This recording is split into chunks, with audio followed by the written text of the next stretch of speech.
Major funding for Carolina Business Review is provided by Grant Thornton, an international accounting, tax, and business advisory organization dedicated to serving middle-market companies. Grant Thornton, a passion for the business of accounting. Novant HEALTH, including Presbyterian in Charlotte and Forsyth in Winston-Salem, are affiliate heart hospitals of the Cleveland Clinic, consistently ranked #1 in the nation for heart care. Blue Cross and Blue Shield of South Carolina, proudly serving South Carolinians since 1946. And by Sunoco, a global manufacturer of consumer and industrial packaging products and provider of packaging services with more than 300 operations in 35 countries. While most certainly the recent, and I emphasize, precedent-setting release of the virtual real-time dialogue of the Supreme Court hearing on the Patient Protection and Affordable Care Act was fascinating, the issues at stake are enormous. Welcome and thank you again for supporting the most widely watched program on Carolina business and public policy for 20 years now. I'm Chris William, and through this recent process of constitutional discovery of Obamacare, it seems that one of the unintended consequences was a much broader understanding of many of the provisions of this law as it stands. So that is where we start, and no doubt we will discuss all things healthcare this time on CBR. Joining us again, Blue Cross Chief Brad Wilson and UNC Healthcare boss, Dr. Bill Roper. Major funding also by the Duke Endowment, a private foundation in Charlotte enriching communities in the Carolinas through higher education, healthcare, rural churches, and children's services. And by Blue Cross and Blue Shield of North Carolina. Who's responsible for rising healthcare costs? Join Blue Cross and Blue Shield of North Carolina and many others in a candid discussion at letstalkcost.com. This edition of Carolina Business Review was recorded April 2nd, 2012. On this week's program, Brad Wilson, President and CEO of Blue Cross and Blue Shield of North Carolina, and Dr. William Roper, CEO of UNC Healthcare System. Now, Chris William. Hello, happy spring, and welcome again to our program, Dr. Roper, Mr. Wilson. Good to have you both here. Thank you. Thank you for joining us. You know, we were talking before the program about this, and I call it precedent-setting, Brad and Bill, and I want to start with you, Brad, but clearly this audio portion of the Supreme Court argument that we heard around what we call Obamacare was pretty unique. The 3 days of audio testimony that we heard, what struck you most about that? Well, first of all, what a wonderful opportunity for Americans to be able to peer into and actually listen in real time to the workings of the United States Supreme Court. So it's certainly historical in that context, notwithstanding the fact that they had 3 days of oral argument.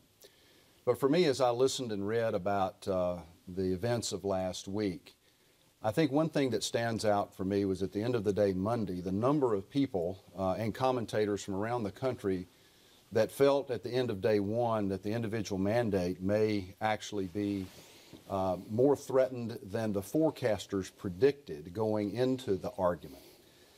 Hence one of the wonderful dynamics of oral argument and the give and take between the lawyers and between the court and the advocates. At the end of the day, whatever they decide will indeed be historic and important for the future of our country.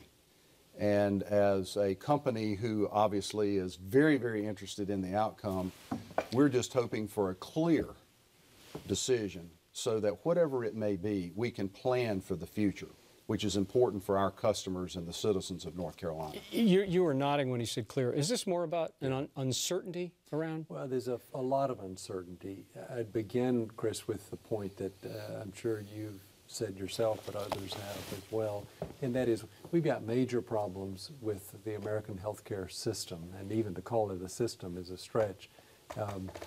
I don't agree with everything that was legislated back in 2009 and 10. But it took some important steps forward to move us towards a healthcare system that covered more people and therefore provided them access to the healthcare that they need and that we all need for them to have. Took some important steps towards improving quality and a few but not enough, I would say, steps towards cost containment for the system. Right now, we don't know what's going to happen. Much of the law doesn't go into effect until 2014. We, and I'm sure Brad's company, are actively engaged in getting ready for 2 years from now. But until the court rules, and we are told it's going to happen in June, we won't really know what the ground rules are. And so, yes, it's a time of real uncertainty. So we've got a couple issues here. As you plan, and each one of your organizations have thousands of employees that have their own health care costs that you're bearing, not just a vendor in the industry. But and I back up and I think, okay, we've got 2 years where you're preparing for whatever the inception of whatever plan we have. You've got the cost of compliance, and then you've got the cost of uncertainty. And Bill, back to you, when you have newly minted docs coming out, and you're a teaching hospital, and there is a provision in the current plan that pushes more, incentivizes more rural primary care physician, and you start teaching some of the, and I use the term kids, I don't mean it. Younger. Yeah, thank you. So I guess how could you can't really switch on a dime here when you're talking about education and process. But we know certain things for sure. We're going to need more doctors in North Carolina and South Carolina. We're going to need more primary care doctors, to be sure. And we need to find ways to knit those physicians together into larger organizations, because the care that people need now is sophisticated care that needs the latest in information technology and expert advice and so on. No longer the days of an individual doctor or 2 or 3 hanging out a shingle, as the expression goes.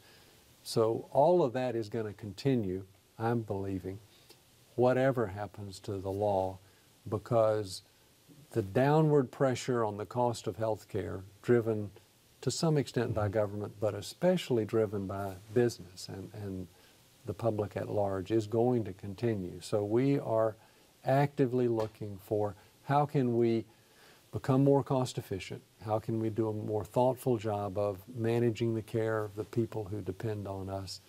In other words, how can we provide better value for what we do.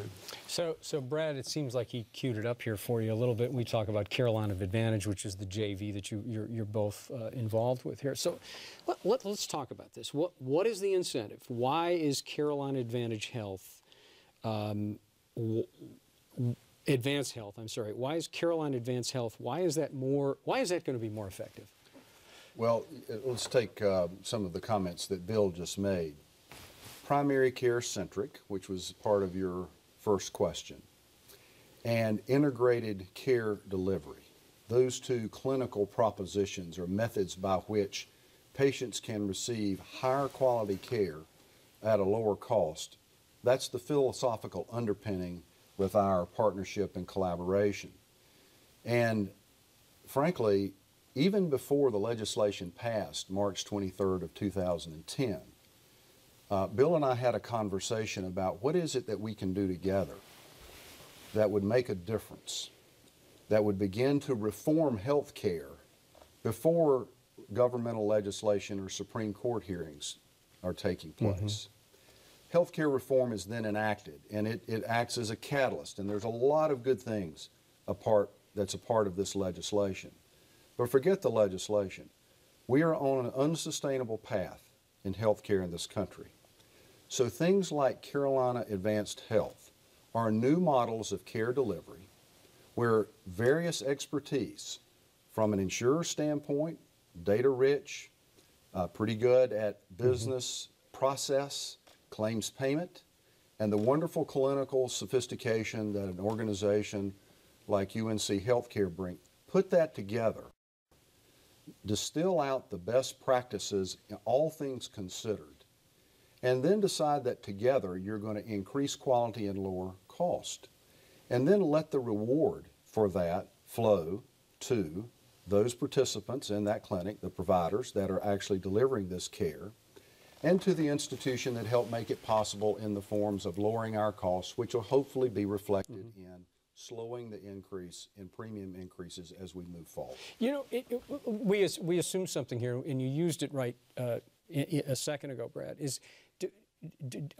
Should we assume? Is it fair to assume that better outcomes mean lower cost? Are those two indivisible, or are they two different variables that have to be managed? Well, as the non-clinician in this duo here, based on my understanding and my reading, and in fact, you look to the Dartmouth Atlas model and other white papers that have been done, is that yes, the most effective care, almost without exception, results in quality outcomes for the patient and lower cost. And if we can break the code on that and figure out how to do that, and that's part of the reason for Carolina Advanced Health, we're going to learn some things. We're going to learn some things not to do in this wonderful laboratory that we've created together. But at the end of the day, we're going to have to get to that place where we are rewarding outcomes rather than rewarding activities. The phrase fee for service must go away. And a part of the story is something that people understand. Maybe they haven't thought about it in this level of detail. But the reality is there's a relatively small group of patients, our case patients, but people in society who make up most of the cost of health care. And that's because they have chronic illnesses of various sorts, and those illnesses are not very well managed. And so that runs up lots and lots of bills of doctors and hospitals and imaging centers and pharmacies and on and on and on. And the average person really, I'm sure at a gut level, says there's got to be a better way to do this. And that's what we're trying to do, is to say to people, we want to help you manage your care, to find the right doctor at the right time and the right extra services to intervene so that take your pick, diabetes or lung disease or heart disease or mental illness or whatever, is well managed so that you stay out of the hospital, you get the right care, your health is better, you're a more productive employee if you have a job, et cetera, et cetera. If I could just add one other point, Chris. Unfortunately, the political class, if I can put it that way, have scared people to believe that somehow or another somebody out here is going to keep you from getting a bit of health care that you think you need. I admit that is a theoretical possibility, but that's not what's on people's minds. Why do you think they feel that way? Why do they feel that there's some political class that is keeping them? Is it? Well, because that's what gets talked about on all the talk shows and whatever else. But the point I was headed towards making is that's not what's on people's mind. When I talk to patients, as I did 3 days ago, a young woman who's recently been diagnosed with cancer, she wasn't worried that somebody was going to deny her care. She was asking me, Bill, and she does call me Bill, who's the right kind of doctor for me to go to, and should I go to this kind or that kind, and are my doctors going to talk to each other, and are they going to coordinate my care so that I get the right intervention at the right time? We want to say to the people that we care for, we're going to do that for you. We're going to bring a team approach to your care so that you get the right care at the right time. Not too much, and surely not too low. Brad, I'm going to come back to you in a second here because you mentioned something around the legislation around this. And before we do that, next week on the program, he is the Chief Executive Officer of the Democratic National Convention Committee. His name is Steve Kerrigan. This is not his first DNC rodeo, and he will be here talking to us about what the DNC plans to not just do in Charlotte, but the wider impact on Charlotte and the Carolinas. And then in 2 weeks, he's also been on this program before. Jim Newsom is the fairly newly minted president of the South Carolina Ports Authority out of Charleston. He will join us in 2 weeks. Okay, Brad, so you made mention with the Obamacare legislation. How did you overlay that on Carolina Advanced Health? And is it a handicap, or is it wind at your back? Well, I'm a glass half full kind of guy, so I'm going to answer the question that the wind is at our back, and I do believe that. There are things in the legislation that if they weren't there, we might be able to do better, faster, or might layer in some costs that if we were exercising unilateral judgment might not necessarily do, particularly here at the outset. But I look at the legislation, again, having a catalytic, a revolutionary circumstance. And it stimulated innovation and creative thinking, some of it out of fear. Some of it out of an understanding that we live in a historic time and we have an opportunity now to really try to fundamentally change the way that care is delivered to, again, to the end of higher quality and lower cost. So the Carolina Advanced Health, with the focus on chronic conditions, part of the legislation that would enhance it would be that if we can meet the measures and the metrics that the federal government have outlined for us and that are already embedded in our own business practices, the physicians will be rewarded beyond what they would have been otherwise. And the data that we will mine out of this, I think it's very important for people to understand that we have engaged RAND to come and look at what we are doing together as an independent third-party assessor.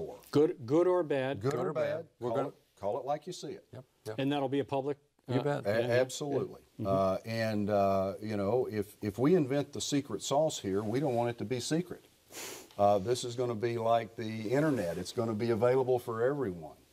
We want that independent third-party judgment for two reasons. One, we believe that it will bring credibility to that which we are doing, so people won't say that we're selling our own solution.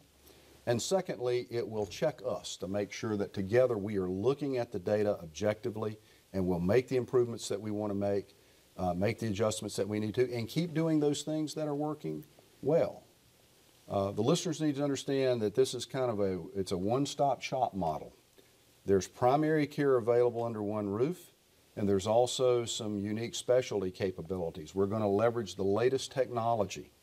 So yes, you will be able to communicate with your physician or the physician's assistant through video conferencing. If it works, we're going to do more of it, and if it doesn't, we'll change it or do something else. Why hasn't this been done before? Why is, I mean, you sound pretty excited about the progressive nature of this. Why hasn't somebody done this before? People have done various elements of what Brad's just describing. I don't think anybody has a health insurer and an integrated health system put all this together in one place like we have. So I wouldn't claim that any one element of what we have is unique, but it's putting it together and doing it together in the way that you see us taking this story to the public. That's the special message here. You know, and I'm sorry, this might be a little ignorant and shows that I'm not really an attorney, and I don't know the answers to the questions before I ask. Isn't that a good attorney? But I've got to wonder, has it because of the proprietary nature of a health insurer and a health provider, do you all have some risk in this, in that you might uningratiate, I don't even know if that's a word, but fall out of favor with some of your other vendors because you are working so closely together? Is that a risk? Sure it is. But anything worth doing is typically risky. Revolutionary ideas make people uncomfortable. And so we have tried to minimize that through talking about it, being as transparent as we can about it. But this is a new model of care delivery. And it's going to change things.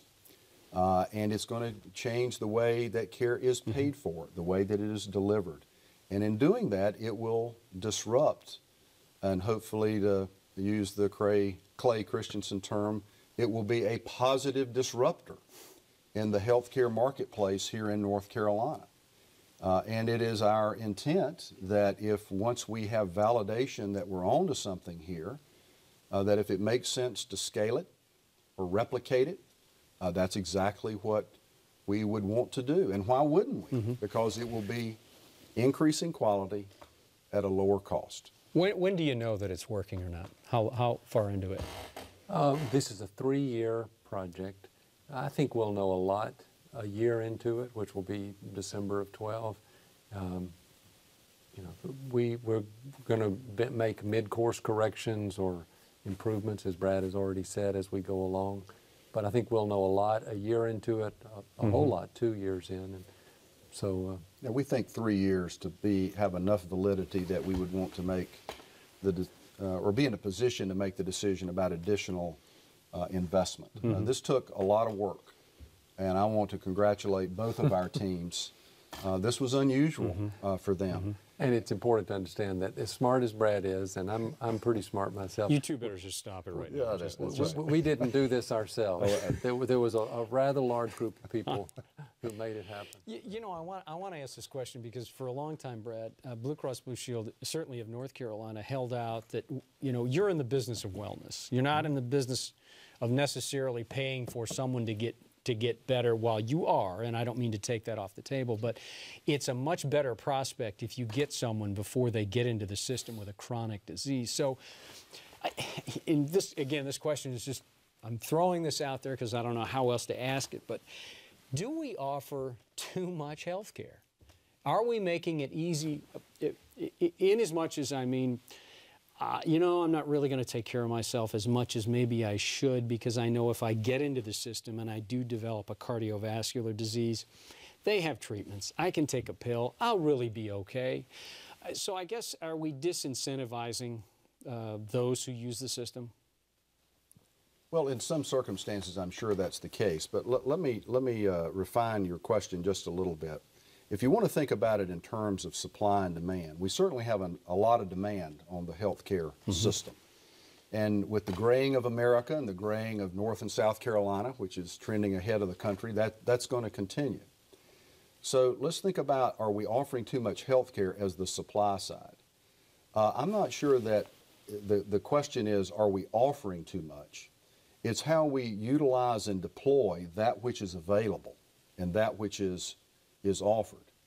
And are we using it smart, in a smart way? Are we accessing the right care at the right time so as to make ourselves, to prevent ourselves from becoming ill or less healthy?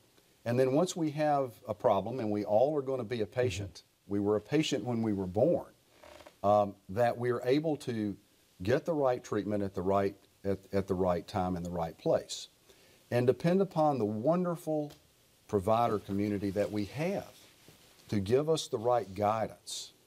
But one of the paradigm shifts that we will see as a result of this legislation will be what we've termed, you've heard the term, a more consumer-oriented healthcare marketplace, where the individual customers / patients are going to have to pay more attention to the paradigm that I have just outlined, because they will have much more to say about it, and they will have much more of their economic skin in the particular game. So Brad, you're really talking about a more sophisticated end user here, and Absolutely. Are we up to the task? Well, presently I would say that we're not, but it's good that we're starting this educational path. I talked with someone this morning who told me a story about, for the first time in their experience, that the conversation changed between them and their provider, asking questions about outcomes and, now, is this really the right thing to do? And oh, by the way, how much is it going to cost? And so I know that our company, along with many, many other insurers across the country and other data centers, are now displaying cost and quality data, where you can go look and see what a knee replacement will cost at various institutions. And you, as the ultimate consumer / patient, can then make the trade-off decision about, is it worth it? For example, in the Triangle area, a knee replacement ranges from about $18,000 to $33,000, depending on where you go. And what we have discovered is the sweet spot, if you will, is around $22,000.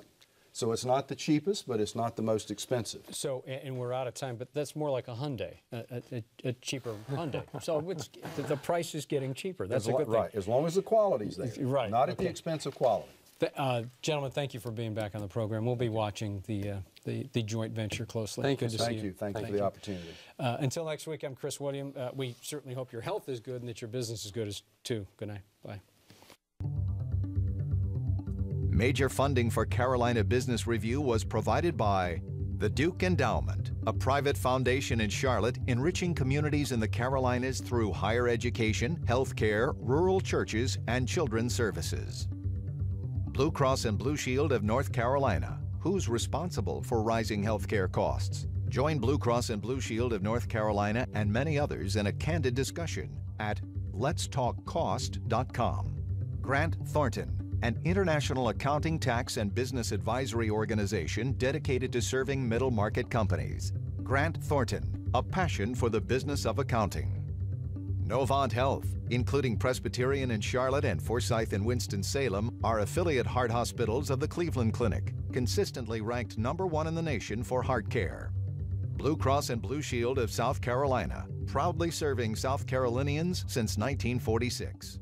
Sunoco, a global manufacturer of consumer and industrial packaging products and provider of packaging services with more than 300 operations in 35 countries. And by viewers like you. Thank you. Promotional consideration provided by Business North Carolina Magazine. For more information, visit carolinabusinessreview.com.